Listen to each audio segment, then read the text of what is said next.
I had just got out of a very serious long-term relationship. Turns out the guy was cheating on me. So, that was the end of that.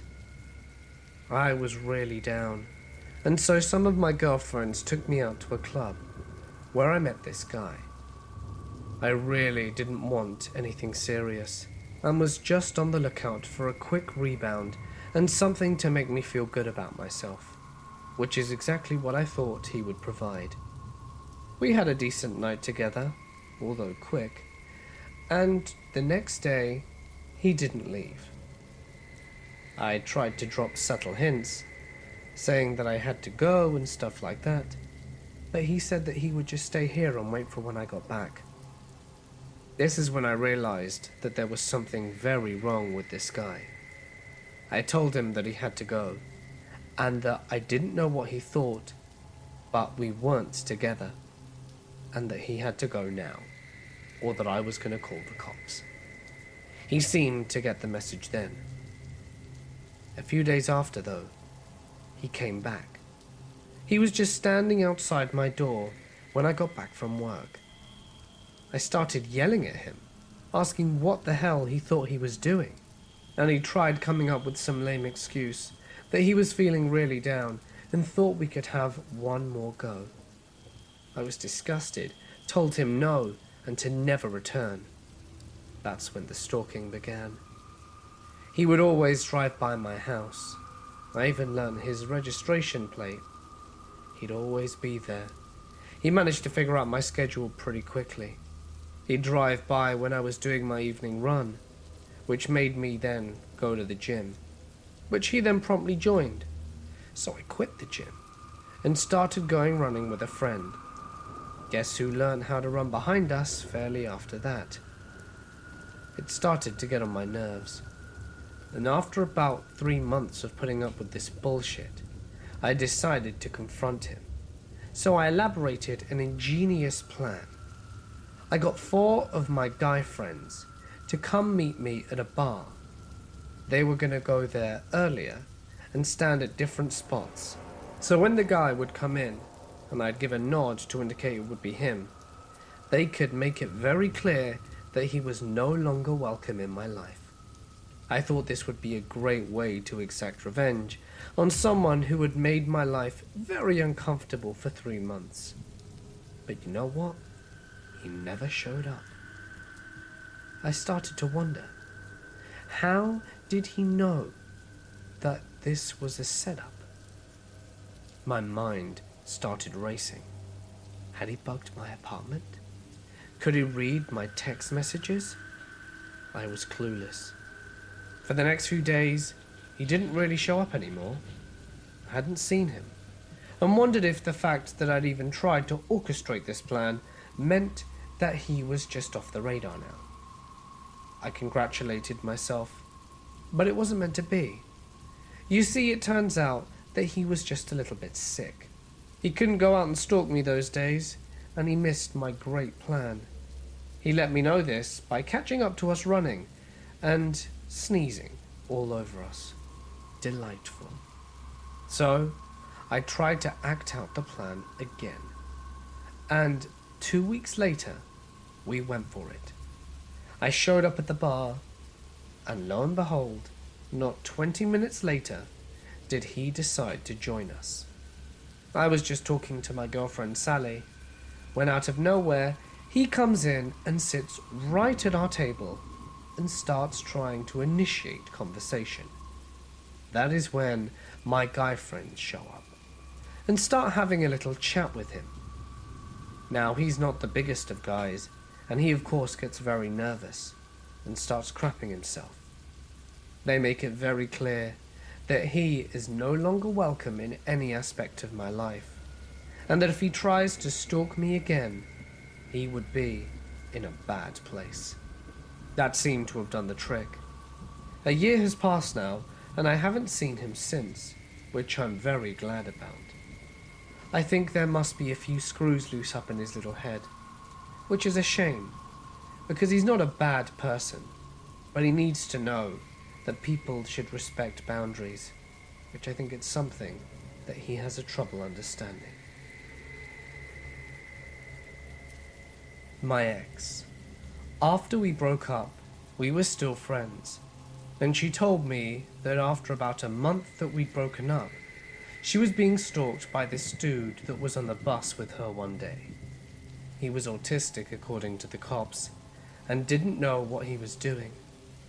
He was trying to get into a relationship with my ex, even though she was already in a relationship with the dude that she cheated on me with. Obviously, he thought this was the way. So what happened was that the dude followed my ex off the bus while complimenting her, all the way to her apartment, and then copied the address down. Then for the next month, he'd wait outside all day, talking about her boobs and ass every time she left, and try to follow her around and all that shit, even when she had her then boyfriend, now husband, with her. Eventually the cops got called on him. Unlike some cops who let him go because he was disabled, this dude actually served jail time since he did sexually harass her.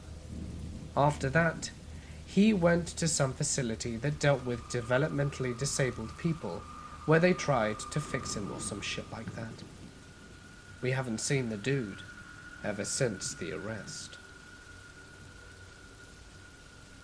Moral number 1 of this story is do not rush into a marriage.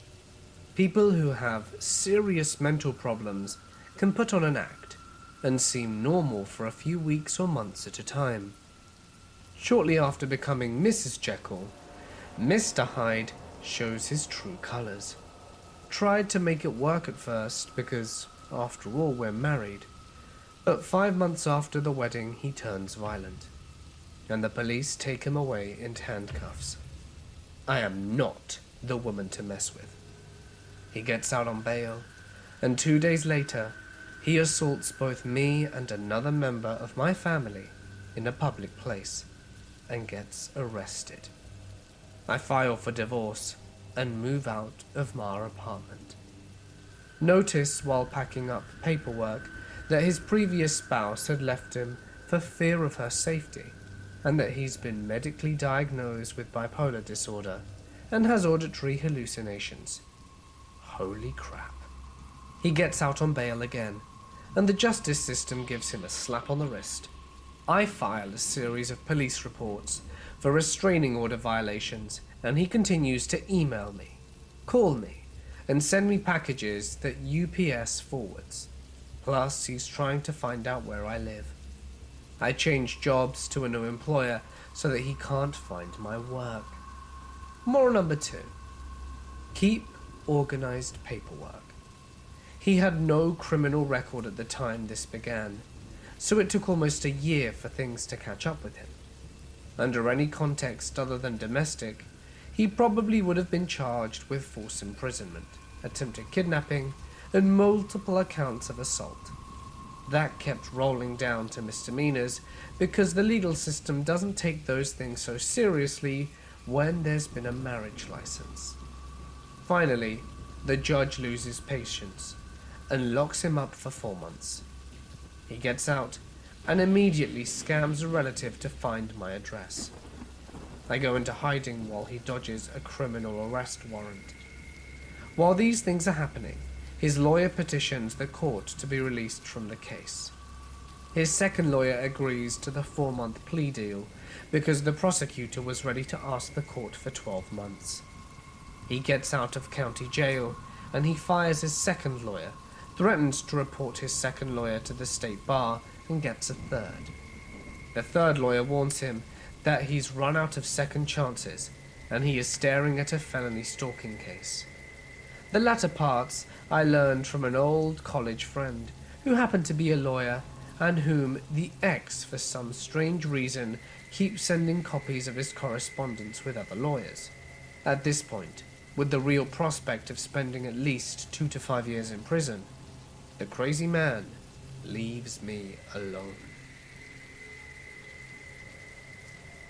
I once dated a girl who cheated on me. We broke up, and I would keep seeing her car on my way back from work, passing me on the other side of the road. Then I would see it parked around the corner from my house, as I lived in the country, and there was only about another 10 houses on the small village, so she wasn't visiting anyone else. When the car was parked, she was never in it, so I didn't know if she was watching me from somewhere, but she would always comment on my Facebook, what I was doing, and why I had gone to this and that place. Then the emails started. I had already changed my number because I knew that she couldn't be trusted and was unstable. An email after email of crap. She rants, and I couldn't even work out what they were about. A few months after I tried online dating, within a few hours I got 20 messages from her, saying it was fate that she'd found me again, and then went on about another 10 dating websites and found her profile on each and every one of them. She'd signed up onto every dating site I could find. Eventually I moved, and after about a year of her car being everywhere, 4 times she was even parked next to me when I returned to the car park after days or nights out, like she was saying, "Hello, I'm following you." Again, she wasn't in the car, just parked there. When I was in junior year of high school, I dated this girl, Maria, who was really one of the most beautiful girls I'd ever seen. Unfortunately for me, it turned out that she was a bit loose, so I broke it off with her and distanced myself. Except, she didn't want me to distance myself. Right after I broke up with her, there was basically an explosion in unhinged psychotic behavior, calling me dozens of times every single night, leaving suicidal messages, then spamming me with suicidal texts, which then turned threatening, following me around at school, standing outside my house at night. Nothing I did could make her go away. I told her to leave me alone. I'd yell at her in public in front of everyone, but she just didn't stop. My friends thought it was funny how she was hovering around nearby me at all times around school, lurking around corners, watching me or sitting at nearby tables by herself at lunchtime and watching me the entire time. It started off frustrating at first, but when her behavior escalated, it was kind of terrifying. See, in my naivety when I first met her, I didn't notice some rather concerning quirks to her behavior. Some things she said were kind of violent and horrible. She would appear outside my classroom during class hours, but the oddest thing was that she and I were both, coincidentally, immigrants, coincidentally from the same town. She introduced herself to me as Maria, but shortly after other acquaintances of hers would approach her while we were talking and call her out by entirely different names. I had to put up with this for an entire year at school, and nobody seemed to take it that seriously. Summer came after almost an entire year of her crazy behavior, and she just seemed to stop entirely. Then the next year came, and she was gone. I heard she'd gone back home out of the country. Good riddance. Even after this, I've been with some unfortunately crazy women, but Maria is without a doubt the most insane person I have ever known. My biological mother still stalks me since she and my dad divorced when I was around 3. I'm 28 now. She's very religious, so up until I moved for college, she would send me Bibles with my name sewn on the cover almost weekly. She would call the house phone multiple times every day. She would show up at the house every few months or so, no matter how many times we moved. She tried to get me into my elementary/middle/high school so many times, but was always stopped by security. When college started, and I got my own phone, she got a hold of my number and would call several times a week and leave rambling, incoherent voice messages. I had to move several times. Any kind of social media account I had, she eventually found and messaged me constantly.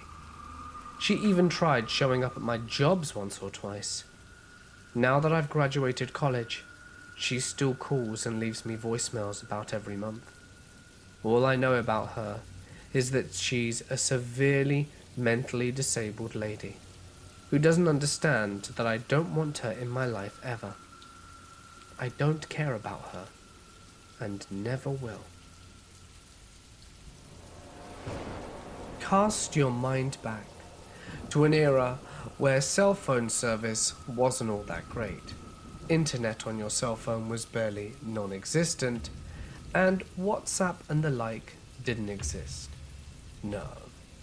These were the days of MSN, Messenger. Some of you might have heard of it, maybe even remember it. This was when I grew up. I went to school in the early 2000s, and I had a stalker. My stalker and I met through the most of conventional means back in the day. For you see, it was very common for us to go home and log on to MSN. It's where we would send each other messages, keep up with what was going on, and just generally be goofy. For some reason, I was on my emails. I believe I had to send a teacher some work that was overdue. And whilst doing that, I saw that I had one of those group messages sent from one of my friends. Another thing that you kids might not remember is that back in the day, there would be chain mail. People would send emails with messages akin to, "Forward this on to 10 people or you will die in 10 hours. Stupid stuff like that. Anyway, point being that there was an email at the very top. I had a very good friend at school, and his name was Adam.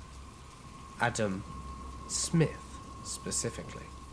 Now, his email address was something like adamsmith123@hotmail.com. And when I saw this email at the very top that my friend had sent, it was to asmith123@hotmail.com. So think about that for a moment. In my little mind, I had pieced together that my friend must have changed his email address, and therefore his MSN, and simply didn't tell me. I hadn't chatted to him on there for a few days, so with this in mind, I decided to copy the email and add him on Messenger. Turns out, though, that it wasn't him. It was a kid that went to a different school not too far away. This is where things got interesting. We started a conversation, and after a few days of chatting, he wanted to meet. Now, mostly, I was quite a quiet girl. I enjoyed playing Nintendo and hanging around with my sisters and stuff. So, I didn't really feel comfortable meeting him straight away. I agreed to meet him at the mall, but stood him up. I felt kind of bad afterwards about that. But hear me out. He messages me why I didn't go later in the day, and I told him that I just didn't feel comfortable anymore, and that maybe we should stop talking. But he persists, and he really made an effort to be my friend. But I didn't want any more to do with him. I thought that he was a bit weird. Some of the stuff he said didn't come across quite right in my head, and I decided that I really was going to let it go. But he relented, and the conversation slowly started trickling back into the daily life of me. Within a few weeks, we were chatting on a more regular basis, and this is where I believe he decided that he could become a bit more friendly. He started asking me for pics of my underwear. I, of course, was horrified. I was 15 years old at the time, and really not into that. I mean, I hardly knew him, and had never had a boyfriend, so really wasn't comfortable with his request. I immediately told him that I didn't want to speak to him anymore, and blocked him promptly. And in my mind, that was the end of that, and I didn't have to deal with Adam anymore. Or so I thought.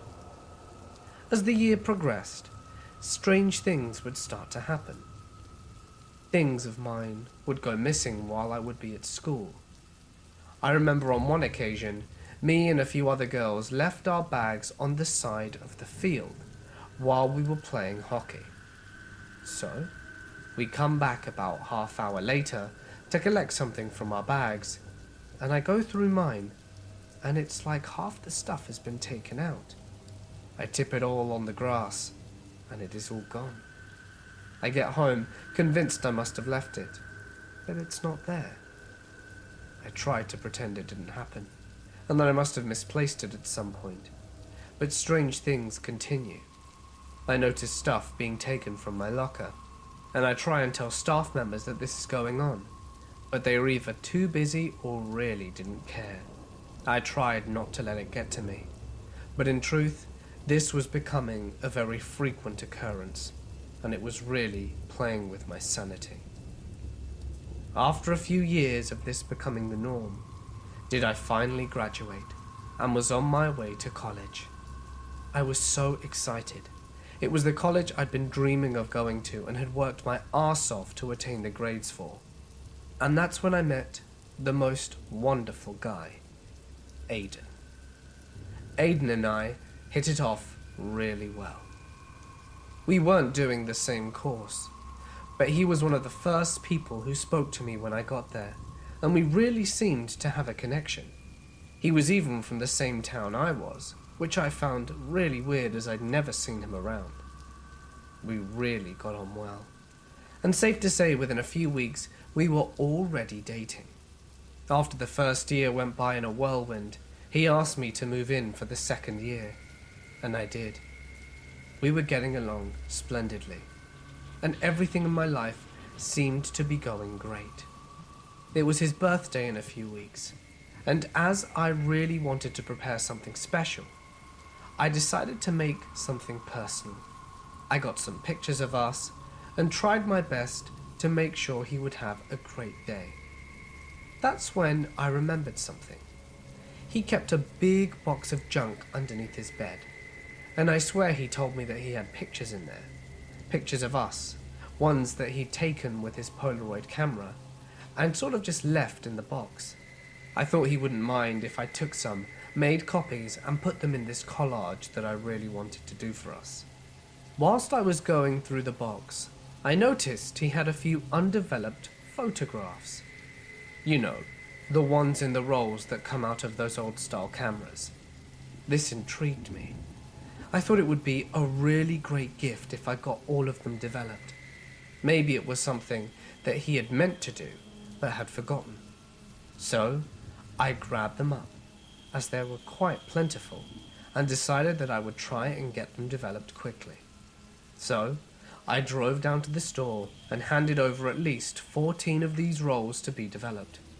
It cost a lot more money than I thought it would, but he was a great boyfriend, and I knew it would be worth it. And that was that. 2 days later I returned, collected all of the photos, a lot more than I thought there would be, as well as the old rolls, and put everything back into the box. Aiden was still in a class, so I decided to work on my project, and wanted to see what the photos were that I was going to give to him. And that is when it happened. I started looking through the pictures. Ordinary enough stuff. Pictures of him and his family, his mom, someone's birthday, you know, the usual. I'd met all his family at this point, so it was sort of nice seeing younger Aiden and what he was getting up to. But that's when things started getting creepy. There was a picture of a bush. Okay, random, maybe just a slip. Then another picture of the same bush. Okay. And then a blurred picture of a girl that looked strangely like me. I started going through the pictures a lot quicker. It wasn't a girl that looked like me. It was me. And it wasn't recent. These had been taken when I was still in school. My school had a uniform, and I was wearing it. He didn't meet me until I came to college. It's at this point that my heart dropped to the floor. the flurry in my pace going through them. He had been my stalker. He was the one I'd messaged all those years ago. I thought his name was Adam. He just never corrected me, I assumed. Everything started coming back to me. In one of the photos, I could see his collection of stuff that someone had taken from my bag. That stuff, which I never got back, was on this photo. Some of my gloves, a few pads, and some paper. I remember all that stuff that went missing. As I kept on going, it was very clear that he had been a lot more creepy than I thought he had been. He had managed to make it into my house. There were pictures of my bedroom, him taking stuff from my underwear drawer. It was at that very moment that my world seemed to crash around me. I can't quite put into words how quickly I went from being head over heels in love to absolutely repulsed. This person had managed to stalk me with me hardly knowing anything about it the whole time I was at school for at least 3.5 years. Of course we got along so well. By the time I got here, he already knew everything about me. He probably even came to this university because he knew I would come here, which means he must have had information. I already knew he broke into my house, and I don't even want to know the other things he did. I really didn't know what to do. I just kind of sat there, my world blown up. I wanted to confront him and argue, but I knew that wouldn't be a good idea. He was very good at arguing, and I could hardly ever beat him when it came to one. So, I did what I had to do. I packed up my stuff and tried as quickly as I could to get it into my car. By my reckoning, I still had about half hour before his class would end and when he'd make his way home. By the time everything was in my car, I spread out all the pictures on the kitchen table and just left, dropping the key on the table and closing the door. Safe to say, I didn't hear from him that day. He must have got home, seen the pictures, and realized the error of his ways. I mean, if he were to stalk me, why keep all that stuff? Maybe because to him, it was some kind of sick trophy. Either way, I didn't hear from him for about 2 days, until he finally called me up. I answered, but just because I wanted to hear what he had to say, not because there was any chance of us ever getting back together. He pleaded and apologized and said that he just wanted to get to know me, and that from the first time I accidentally messaged him, he was infatuated with me and wanted to be with me and knew we should be together. He tried saying that this year that we'd spent together had been the most amazing year of his life, and that he really wanted me to see it the way that he did. But I'm afraid I couldn't share in his dream. This was far too creepy for me. I told him that I had copies of everything, which was a lie, and that if he ever tried to come near me and or contact me again, I would get the authorities involved. That seemed to work. He stayed away from me, and because we weren't doing the same course, I didn't really bump into him at school. I think during the whole course of my college days, I saw him about 4 times in total, all of which I managed to completely ignore him. Since then, I found a new boyfriend, fell head over heels in love, this time for real, and had an even stronger relationship than I'd ever had. We're married and have a beautiful little son. Aiden, if you're out there, you need serious help. And let's never meet again. I think I currently have a stalker. I'm a guy, and this girl started to work over the summer in the same place that I work. I made some small conversation with her one day, and after that, she would wait for me to leave work with her, so that we could take the bus together. She would finish work at 3, and would wait until 5. She would pretend to have a boyfriend and talk to him on the phone while completely ignoring my presence. She asked for my Instagram one day and liked every single one of the 500 photos I have. She would learn the time I wake up, the time I take a shower, and the time I left my house, and the time I got on the bus so that she could go with me to work. She would make comments about my appearance and the things that she would change about herself. She would then text me photos of these changes at random times of the day. She would follow me around at work, even though our jobs are totally different, and she would take her lunch at the same time as mine. She asked my supervisor to promote her so that she could be my assistant.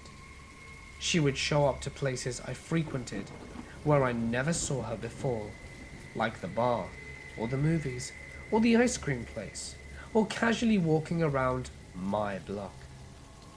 She would give me this look, and I'm sure that no one else would notice how hard she was staring at me. I'm not the best looking guy in the world, and I didn't flirt with her. I didn't even like her. So I don't know where this came from, but I just want it to end. I had an emotionally and sexually abusive boyfriend in high school. I broke up with him after he pulled the last of many final straws and got stalked hardcore for 2 weeks. He would come to my door asking me and begging me to give him another chance. He called me incessantly and cornered me in public.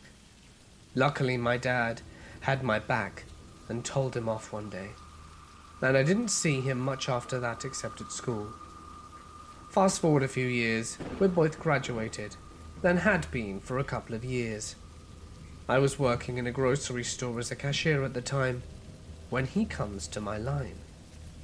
He had 2 to 3 items, and based on the customer distribution, had clearly targeted my line.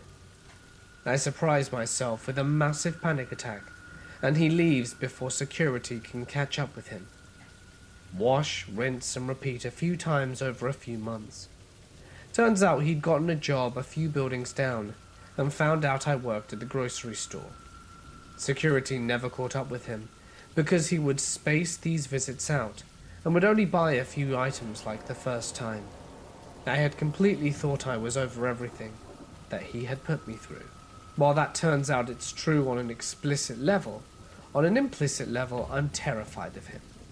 My therapist thinks I may have certain levels of PTSD, and I'm trying to work through it.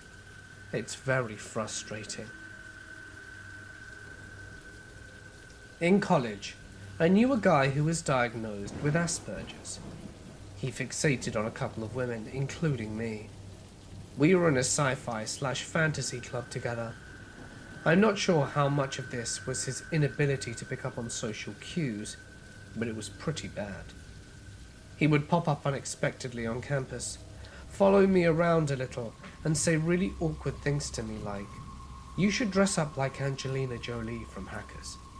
Even more awkward, because an inside joke in the club was about how see-through her white outfits were in that movie. He would sometimes follow me to wherever I was going, even if his destination was nowhere near, all the while talking about this one outfit he wanted to see me in. But the worst I heard was when he fixated on a friend of a friend. She was taking the same class as him, and he kept badgering her to study together. She eventually caved, despite not wanting to be left alone with him. She agreed to meet him in his room, so she could leave at will, instead of dealing with kicking him out. 5 minutes before the scheduled time to meet, she runs into him in the stairwell. She asks him where he's going, since they were supposed to study together.